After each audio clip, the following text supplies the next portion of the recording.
What's the meaning of chuck?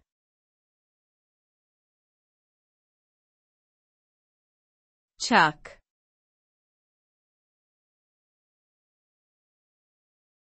Chuck.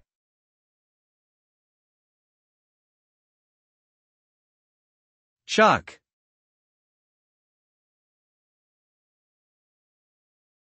Chuck.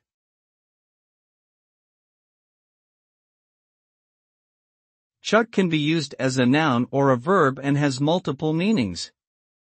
As a verb, it can mean to throw something in a careless or hasty manner.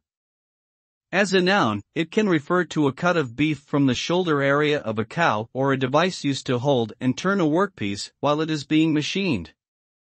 Additionally, chuck is also a slang term for a male friend. The context in which the word is used will determine its meaning.